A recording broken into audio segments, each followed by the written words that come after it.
There is no mistaking that you have prevailed. We shall confer upon you a new name, and formally acknowledge you as one of the kuzunoha.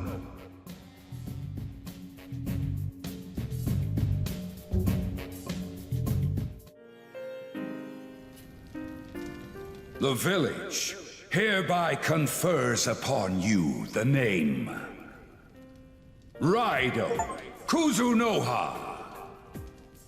You are the 14th to carry this name. Your birth name shall stay with the village. From now on, you shall be RAIDOU Kuzunoha the 14th. Devil Summoner, the capital is in your hands. Alright, for those of y'all who are not going to wait to the end of the video for the final verdict, let me go ahead and give you the TLDR right now on RAIDOU Remastered Mystery of the Soulless Army. It's a buy. If you're someone who's like me, I'm personally a massive Mega 10 fan, and I'm not just one of the modern people who's like, I love Persona!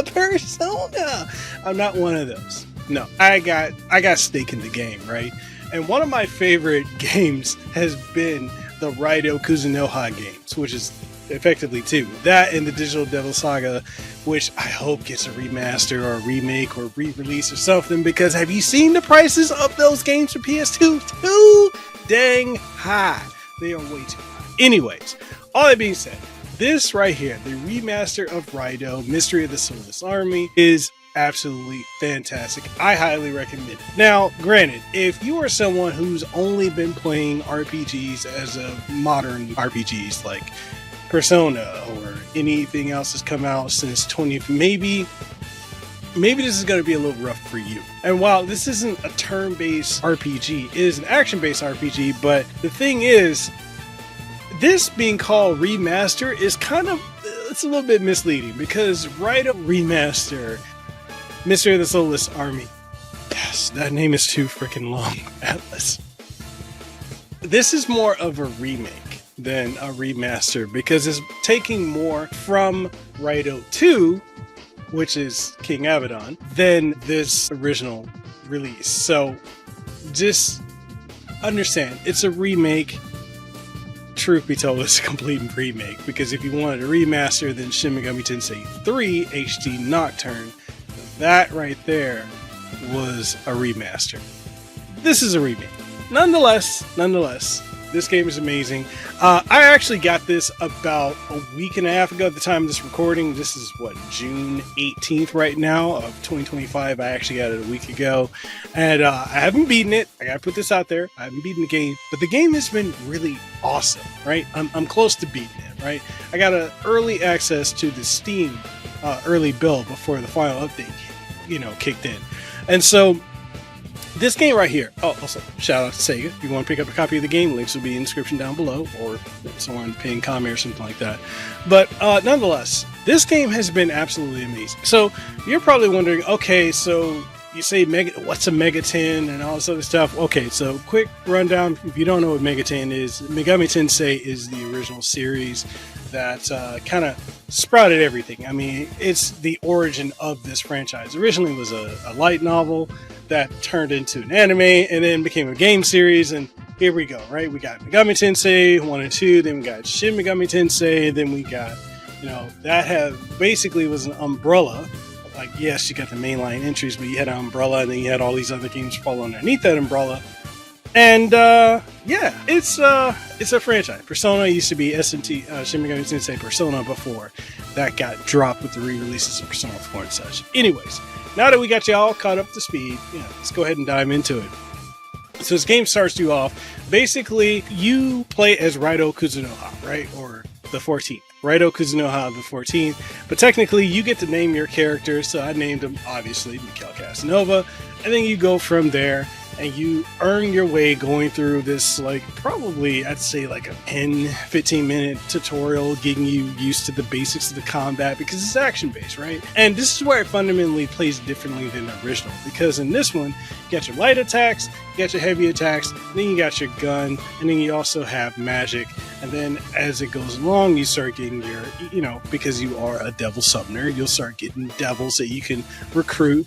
You know, all you gotta do is beat them, be the right level. You can negotiate with them, kind of like it's what you typically would do in a Shin Megami Tensei game.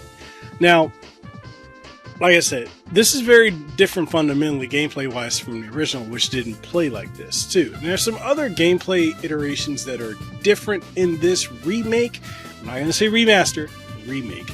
That really basically give you a whole different experience than if you were to play the original.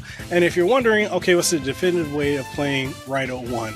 Well, this remake is a definitive way. I wouldn't really recommend going back and playing the other one unless you personally prefer to deal with that, the jank of that early, well, not really early, kind of like a mid to late PlayStation 2 title. So yeah, there you go. But yeah, so it's way more combat focused, right? Make sure my mic is good. All right, cool, we get in here. So it's you got light attacks, heavy attacks, your magic attacks, you got your gun, which basically for anyone who's like, oh, so I don't have to, you know, get in and do melee, I can just shoot my sword, shoot my gun. Well, the benefit of using the gun is you get to stun enemies, especially quick enemies that, you know, when you run up and you try to hit them, they just dart away, like, you know, pixies and all of them. So what you want to do is pull out your gun, which is left trigger, pull it out, aim, shoot, boom, boom, boom, and there you go. Like, you'll be able to take it, pretty much stun them so that you can go ahead, run over and get some hits in, right? Now, what I like is that these battles, when you initiate a battle, right? So the original game, you had a lot of random encounters. This one, you don't have random encounters because the enemies pop up on the screen so you'll see them. And basically, you run up to them and initiates the battle.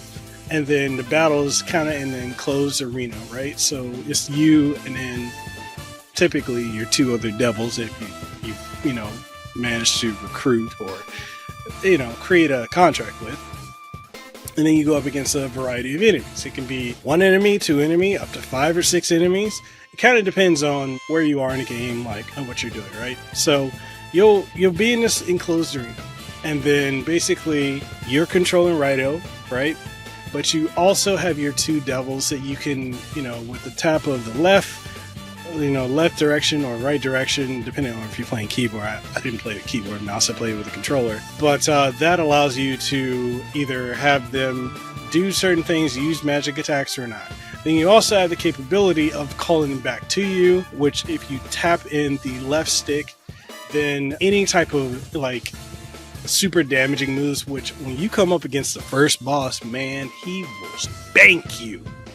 That boss spanked me. I was like, man, I remember him being hard in the original, but yo, this one right here, like literally, you cannot go in here and be like, oh, I'm just gonna button mash. No, you got to come in with some strategic skill set. Like, all right, everything you've learned, right, before you get to the first boss, which was probably going to be about 4 hours into the game. So, because this game goes by chapters, right? You got the prologue, then you got chapter 0, then you got chapter 1. And so when you get to the end of chapter 1, when you're in the mansion, man, that boss just beats the heck out of you. Man, he was beating me. Like, I probably will upload my whole playthrough of the first 4 hours. Man, that boss spanked me so many times. I got spanked like 4 to 5 times. No, actually, no, more than that. I think I 7 or 8 retries until I finally beat him, maybe even 10. I was getting destroyed. That boss was decimating. But like everything you've learned from, you know, perfect dodges, which open up, you know, specific abilities that you can do, to building up your meter to perform other special abilities, being able to time your special attacks and special abilities with your devils. Like, there's so much strategy in this that it's like, you know how like people call Clair Obscur Expedition 3 reactive turn-based battle? Well, this is a reactive action-based RPG because literally every little move you make matters, right? You got to learn, like when you get the ability to, you know, you have the ability to dodge out of the way of attacks. So what you really want to do with that is you want to press towards the enemy and dodge, which is depending on what you're playing on. If you're playing PlayStation, it's probably up in circle. If you're on playing on PC or Xbox, then up in B. And basically, with this little move, RAIDOU will dart around to the behind the enemy, right? And this is a very useful move you need to master. Just get that down, because there's going to be a lot of times when enemies are going to be, you know, just wailing on you. And, you know, it sometimes is hard to predict the animation, because it's not like modern games where you get so many frames of animation that let you know that they're about to do a wind up and hit. Because this is an older title, right? Games back in the day usually had 2 to 3 frames before something actually. Sometimes didn't need, it had 1 and then boom, the move, right? So it can be very hard if you're trying to play as like a Souls game or something like that. You know, you're gonna, which you shouldn't play as like a Souls game, it's a whole different genre. But there may be some of y'all out there it's like, oh, I'm good at parrying, I'm good at dodging. Yeah, this game will humble your ass real quick, like real quick. So with that being said, you need to get used to being able to like dodge, right? I mean, you have the capability of blocking too, but dodging is going to be your bread and butter, because you want to be able to pull off these perfect dodges so you can activate your specific abilities. And so with that, that'll make, when you go up against a lot of these tougher enemies, cakewalk, right? And some of these enemies will just wreck you. And if you haven't gotten your core fundamentals down, right? The benefits of mixing up your light attacks, your heavy attacks, because that, you know, if you keep using light attack, that builds up your magic meter, which your magic meter is shared not only with, you know, one devil, but both devils if you bring two into a battle, and also you. So you want to keep that high, which means pretty much it's a battle of attrition in many ways. You run it up, you know, whack, whack, whack, hit them with a light attack. Occasionally, if you can, combo in some heavy hits, because you can't combo. Well, I'm trying to say it right. I'm stumbling over my words. You can combo heavy and light attacks, and so you want to do that because you want to dish out some damage, mix in some, you know, some shooting too, because when you pull out your gun, like I said, it allows you to stun your enemies, and that's very, very crucial. All right, so moving over from the gameplay aspect, let's talk about the graphics of this game. And if you were to put this side by side with the original game, you'd be like, whoa, that's a massive upgrade. But I think a lot of people who are looking at this and they're looking through it from the lens of games in 2025 or from the last 10 years, it's not going to look that technically impressive to them, because they're like, oh, this looks like an old game, not knowing that this doesn't really look like the original release from 20 years ago. So the original release had pretty much, if you remember how Resident Evil used to be back in the day, you had the 3D character model running around on a 2D environment, right? So that's how a lot of the original looked like. You had a lot of 2D environments where you're running around, but you couldn't really interact with it. It wasn't a 3D environment, it was 2D. Whereas in this one, you got fully realized 3D environments, right? Now, the camera angle is still the same. I mean, when you're in dungeons, you can kind of move your camera around here and there. And sometimes when you're in your buildings, you can move it around. But for the most part, when you're in towns, you cannot. Also, moving about, if you're a old school Mega 10 fan and you're used to how this works, when you go to the overworld, you got the little icon and you can move it across the map and such. Yes, old school Mega 10 fans are going to absolutely love that that was never taken out. But for y'all who are new, who probably only played Persona, which is the majority of the ATLUS fan base right now, yeah, it's different, a little different than Persona. Anyways, when you're moving about the map, right? So it's going to have constant camera angle changes, which pulls back to, you know, survival horror. If you're used to Resident Evil, Silent Hill, or Alone in the Dark, or anything like that, you know, so you go down this alleyway, boom, camera change, perspective change, go this way, boom, camera change, perspective change. It's so different than really what's out there now. And I personally love it because I'm like, man, this is what I like. I rocks with this. This is, you know, I like it. I like it. Now, granted, this can get a little disorienting if you're not used to that type of, you know, perspective changing from your camera when you're playing it. So if you're running a certain way and the camera shifts, then yes, your controllers are going to redirect to basically orient wherever the character is. So you got to get used to that. That's a callback from a bygone era that modern games just don't do anymore. But that being said, interacting with the environments, I mean, it's very limited, but sometimes you're going to get in areas where you're like, hey, there's an item up top and I need to get that item. How do I get that item? Well, you might need to have a devil that has the capability of flight that can fly up there and get that item for you. Or you need to, you need to go to a certain, like when you're at the mansion, the chapter 1, there's going to be a point where you need to eavesdrop on a conversation, but you can't go over to the room because, the butler is going to keep stopping you. So what do you need to do? You need to summon one of your devils and have them go over there, and they can eavesdrop and they'll come back and report to you. Because keep in mind, RAIDOU Kuzunoha the 14th is a detective, right? Keep that in mind. He is a detective. And there's a lot of things that you're going to do. Like, there's a lot of detective work. You're going to have to go to people, ask questions. Sometimes they're never going to give you the straight answer. And either you need to read their mind, or you need to ignite them, or do some of the special abilities that your devils will give you. And that right there is just, I love it. Right? That's one of the things that every SMT game has its own unique feature, right? So that was really cool to me, like the fact that it allows you to do that. And another thing too, I want to bring up that's really separates this from the original is the voice acting. The original didn't really have voice acting, so this one does, and I think the voice acting is really solid. Now I got to give a shout out to I can't even give a shout out when I forgot what his name was. My goodness, never mind that. I'll come back to it later. But I gotta give a shout out to the voice cast, because man, they delivered these lines so great. Like, one of the main narrators, when you first get to the Kuzunoha, like when you start the game and you're going through the Kuzunoha village training, that voice, I don't know if you guys know that voice. That's the voice of the guy who does the voice of Hisoka from Hunter x Hunter, or Hunter x Hunter, however you want to say it, right? And he also does the voice of Dalsim, and he does a lot of stuff in Miraculous Bug and all this other stuff. Keith Silverstein, that's his name. It popped in my head. Shout out to you, brother. You did it. Phenomenal job.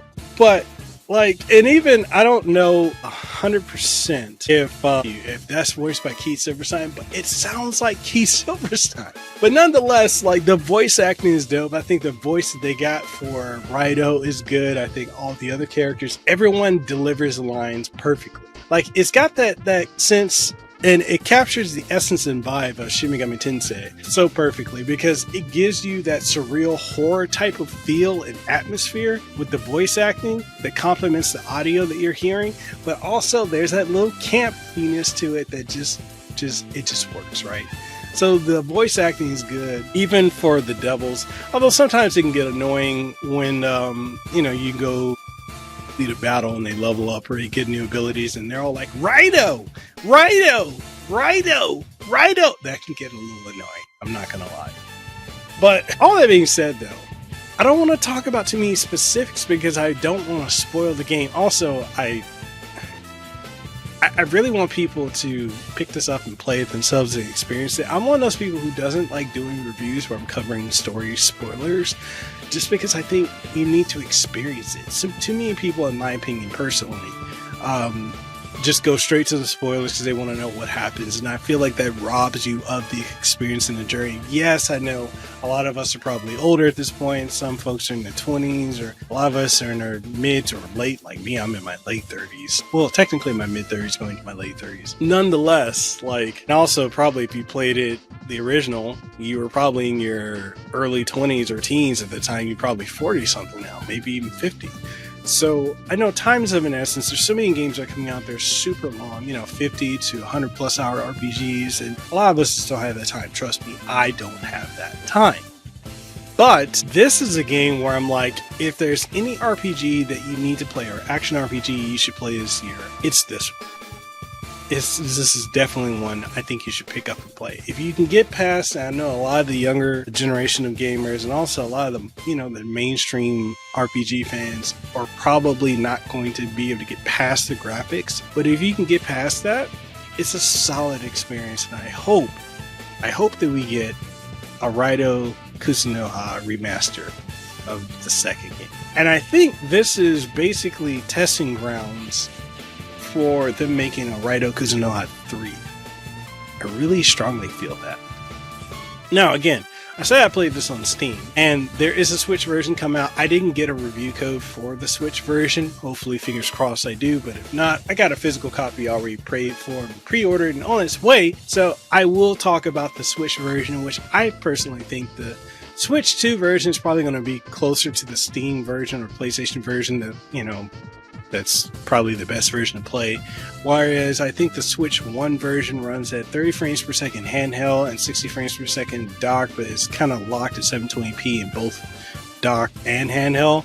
Whereas the Switch 2 version, I believe, is 60 frames per second across the board and 1080p across the board. So, hey, we'll see. When it comes in, I'll talk about it. You guys will know about it. But with that being said, hey, I thoroughly enjoyed this. This is a fun time. And if you enjoyed this video, let me know.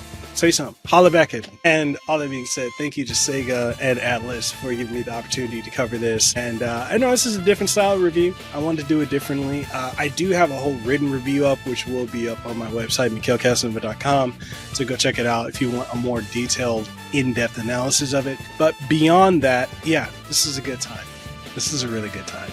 I really enjoyed getting to dive back into this because here's the thing, like, it's crazy to me to think it's been 20 years since this first came out. 20 years ago, I was like a teenager. I think I was like 16 or 17 at the time when I first got to play this. And 36 going on 37 right now. So it's crazy how much time flies. I tell you, if you're young, appreciate being young. Don't be in a rush to grow up because you can't go back. You can't go back. That's not to say life gets worse. I mean, it gets better. For me, my life got better. It got worse and it got better. But nonetheless, like, enjoy your youth if you're young right now. Don't be in a rush to grow up. Just enjoy it. That's what I tell my kids all the time. And yeah, I'm looking forward to it. So anyways, if you want to pick up this game, links will be down in the description below. Again, thank you to SEGA ATLUS for providing a review copy for Steam.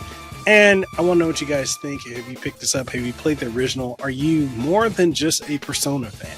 Whatever your thoughts are, let me know in the comment section down below. With that being said, I'm signing out. This is Mikhail Casanova.